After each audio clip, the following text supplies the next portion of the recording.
Hi, this week we're talking about sharing your pronouns. And I know we talked about this a little bit already just recently, but we're going to talk about it again because it's really important. Sharing your pronouns is an invitation to the transgender and non-binary community because what it does is it tells them that you are a safe person for them to talk to, right? We've already said that. You're extending an invitation to them to be able for them to share with you that they are a transgender, non-binary person, because they don't always have to out themselves, and they're definitely not going to if they don't feel like you are a safe person to do that with, right? And how does a person know if somebody is safe and accepting? And that's because they've told you by sharing their pronouns. We don't walk around with signs that say, "Hi, I'm transphobic," or "Hi, I'm open and accepting and loving to the LGBT community." We don't. But we do sometimes put our pronouns on our name tags, or we say, "Hi, I'm Beth. My pronouns are she, hers." And what that does is it says with less words, I am a safe person for you to share about your identity with, right? So sharing your pronouns is an invitation to the community to then share about themselves with you. So what are some ways that you can share your pronouns? There's a couple different. If you're not already doing so by now, in the year 2024, you can share your pronouns on your social media platforms. Social media makes it so easy to do this. You go into your settings or in your profile, there's usually a thing to click that says pronouns.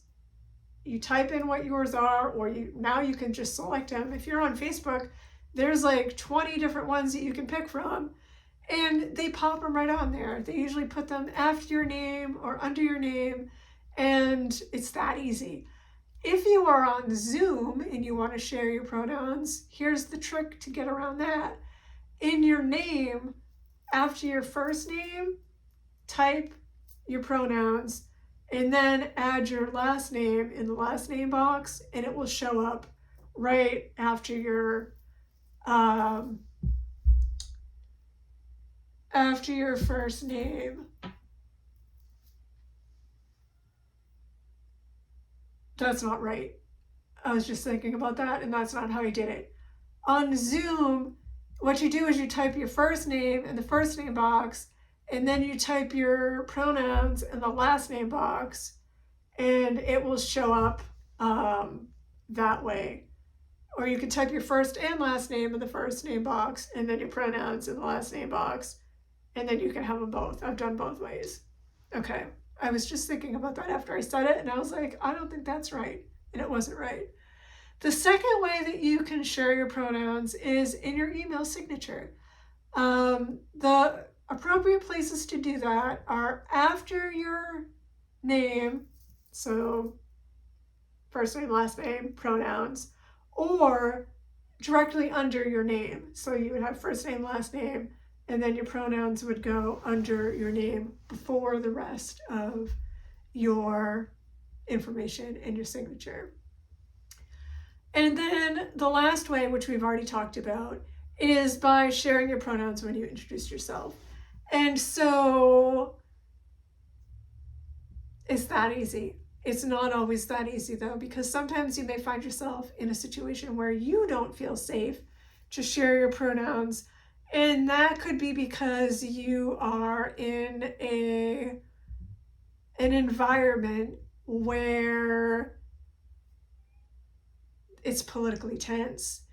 It is an environment where you are with people who, if you were to share your pronouns, maybe could get a little bit rowdy and you don't feel safe. In those instances, obviously use your better judgment, but otherwise, you know, it's good practice to get into the habit of introducing yourself with your pronouns, um, so that other people feel comfortable to do so, and also so that they know that you're a safe place, a safe person, and that it's a safe place for them to be themselves. So if you have any thoughts or questions, you want to drop them in the comments, feel free to do so, and we will talk again soon.